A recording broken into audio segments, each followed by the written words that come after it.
Ya, Chef, cukup mengejutkan ya di hari pertama perdagangan di tahun 2023 ini sebetulnya sudah muncul secercah asa begitu ya. Sudah ada penguatan tapi sebenarnya tipis saja di 0,01%, menimbulkan optimisme di tengah berbagai tantangan global yang masih akan membayangi begitu ya pasar saham maupun pasar keuangan global di tahun ini. Belum lagi tadi Pak Jokowi mengatakan kalau tahun 2022 kita sudah berhasil melewati masa turbulensi, tapi di tahun ini kita harus waspada karena di tahun ini dinilai menjadi tahun ujian. Begitupun terhadap IHSG gitu ya, meskipun mampu menguat sepanjang tahun lalu, tapi kalau kita compare dengan tahun 2021 sebetulnya peningkatannya ini tidak terlalu signifikan. 2021 10%, tahun lalu 4% saja. Nah, kalau kita bisa review perjalanan IHSG ini sebenarnya seperti apa sih, Chef? Ya, meskipun Sasa peningkatan kita sebenarnya tidak setinggi tahun 2021, tetapi bursa dalam negeri ini termasuk bursa yang salah satu yang terbaik di Asia Pasifik jika berbicara tentang peningkatannya. Dan kalau kita melihat perjalanan 2022, memang Pak Jokowi sendiri bilang 2022 ini penuh tantangan, 2022 menurut Sri Mulyani ini adalah brutal, tapi seharusnya tahun ini kinerja tersebut bisa terus ditingkatkan lagi, bahkan lebih baik dari 2022. Dan kalau kita lihat secara teknikal, Sasa, di mana sejak 27 Desember ini terjadi peningkatan dari IHSG ya, kalau kita lihat lilin tersebut. Lalu di 28 Desember terjadi pola dark cloud cover yang menutupi seluruh peningkatan yang terjadi di bulan Desember.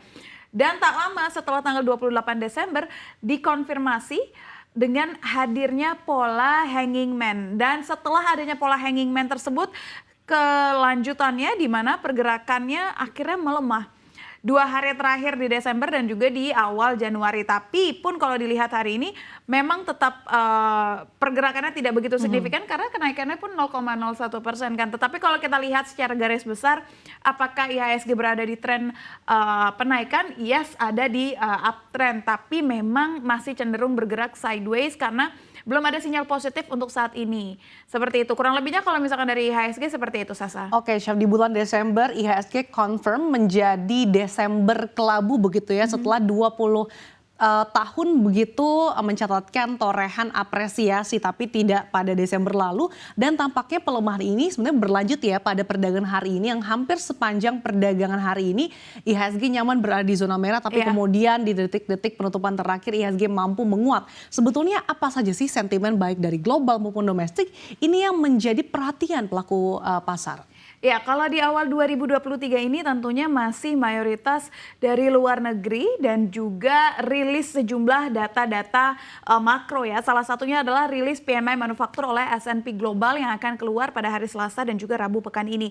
Di mana investor perlu sekali untuk mencermati PMI manufaktur China dan juga Amerika Serikat yang merupakan mitra dagang utama Indonesia. Kalau untuk China sendiri, Sasa, menurut survei dari Caixin, aktivitas manufaktur China pada Desember ini diperkirakan akan melambat menjadi 48,8 dari yang sebelumnya 49,4. Nah, ini akan dirilis pada hari Selasa esok. Lalu begitu juga dengan Amerika Serikat yang mana aktivitas manufaktur yang diperkirakan akan turun ke 48,5 dari 49. Ini menurut ISM yang akan dirilis pada hari Rabu. Kurang lebih itu kalau dari luar negeri. Satu lagi yang masih menjadi perhatian para investor tentunya adalah komentar dari pejabat The Fed pada pertemuan FOMC mendatang mengenai langkah bank sentral selanjutnya. Di 2023 kan kita juga sudah tahu bahwa The Fed ini easy money sudah tidak ada lagi dalam sudah berakhir, sudah tidak ada lagi dalam kosakata The Fed, sehingga apapun kebijakan ataupun statement yang akan dikeluarkan oleh The Fed ini pastinya akan menjadi satu fokus utama bagi para investor. Iya, Syafinas, memang menarik sekali kalau kita berbicara terkait dengan kebijakan moneter begitu ya, yang pasti kita lihat inflasi Amerika Serikat di November lalu saja sebetulnya meskipun sudah melandai tapi masih di 7,1%, artinya masih cukup jauh dari target The Fed.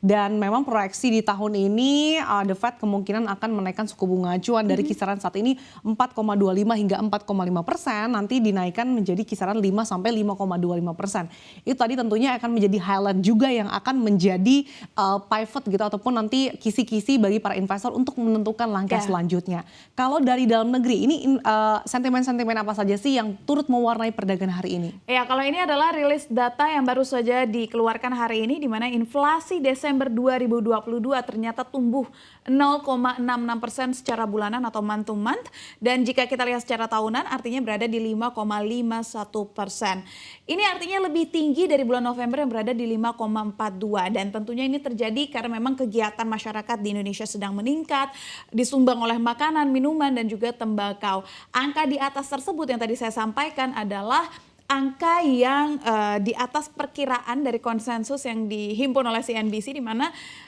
konsensus menghimpun inflasi hanya akan tumbuh 0,54%. Inflasi secara tahunan juga hanya akan berkisar di 5,39% berdasarkan konsensus. Inflasi inti juga akan naik di 3,39%, tetapi ternyata kenyataannya jauh lebih tinggi daripada konsensus. Dan dalam tahun fiskal Indonesia, inflasi Desember di 5,51% ini juga merupakan inflasi 1 tahun penuh. Dengan demikian, kalau ditanya inflasi tahun 2022 adalah sebesar 5,51%. Selain inflasi, juga ada rilis PMI Manufaktur Indonesia yang berada di angka 50,9, artinya masih ekspansi. Masih berada di atas bulan sebelumnya di angka 50,3, tetapi bisa dilihat bahwa peningkatannya juga tidak begitu signifikan jika kita bandingkan dengan bulan Oktober yang berada di kisaran 51. Dan tentunya lagi yang menjadi sentimen baik adalah PPKM sudah tidak ada, Sasa. Artinya sektor-sektor yang kemarin sempat terpengaruh dengan adanya PPKM seperti pariwisata, transportasi, pusat perbelanjaan, properti, restoran, kini bisa bangkit lagi. Semoga juga itu bisa membawa dampak baik bagi saham-saham yang memang kemarin juga terdampak PPKM. Oke, ini cukup menarik juga PPKM yang dihapus ini mestinya menggerakkan sektor konsumsi masyarakat juga. Tapi balik lagi dengan melihat capaian inflasi yang masih di kisaran 5%, apakah ini akan membuat pelaku pasar ataupun masyarakat menjadi wait and see ataupun menahan konsumsinya gitu ya? Agak dilema sebenarnya. Betul, karena padahal konsumsi rumah tangga ini kan menjadi penopang pertumbuhan ekonomi Indonesia lebih dari 50%. Ini akan menjadi tanda tanya apakah Indonesia mampu menorehkan kembali PDB di atas 5% di tengah berbagai tantangan global yang dihadapi. Ya, itu tadi dari sentimen-sentimen. Kalau dari sektor-sektor nih, Syaf, sebetulnya sektor-sektor apa saja sih yang menarik nih untuk diperhatikan ataupun dilihat oleh investor? Kalau kita berbicara sektor, laggard dari 2022 itu datang dari finansial, khususnya bank digital. Ya, di mana investor kini lebih memiliki kecenderungan untuk melihat emiten-emiten yang berdasarkan value stock daripada growth company, which is adalah emiten-emiten yang big caps, betul ya Sasa ya. Dan ditambah lagi bank digital ini juga pada berbondong-bondong untuk melakukan rights issue memenuhi kebutuhan modal intinya di 3 triliun sehingga tahun lalu menjadi pemberat dari IHSG, dan perlu dicermati juga tahun depan bagaimana kinerja dari bank digital ini. Tapi kalau kita lihat per hari ini kebanyakan bank digital justru terapresiasi dari rata-rata 0,57% sama dengan 0,55%. Sementara Bank Jago Indonesia harus terkoreksi di 2,42%.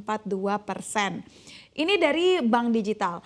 Kalau melihat apa yang mungkin menarik di tahun 2023 sebagai tahun politik, mungkin adalah sektor konsumsi. Ini juga bisa menjadi perhatian. Tahun politik biasanya pembelian akan banyak, akan ada bagi-bagi sembako, akan ada banyak sekali kegiatan kampanye yang membutuhkan banyak sekali keperluan, konsumsi dan sebagainya. Kita lihat bagaimana sektor dari konsumsi di hari ini masih terpantau bervariasi ya, 0,40% untuk Mayora terkoreksi, Sido Muncul terkoreksi 1,32%, sementara Indofood dan Cisarua Cimory ini terapresiasi 1,50% dan juga 2,59%. Tapi ya seperti yang tadi Sasa sampaikan, karena inflasi masih tinggi, tetapi ya kita nggak akan tahu ya bagaimana minat masyarakat untuk berbelanja dan mempengaruhi sektor-sektor ini ke depannya. Iya, yang pasti kalau kita lihat terkait dengan sektor consumer ini juga ditopang oleh sejumlah harga komoditas yang juga sudah mulai melandai seperti CPO dan juga gandum yang tentunya ini memberikan prospek juga ya bagi sektor consumer. Terima kasih Syafina atas review perdana IHSG sepanjang hari ini. Sekali lagi disclaimer on untuk Anda.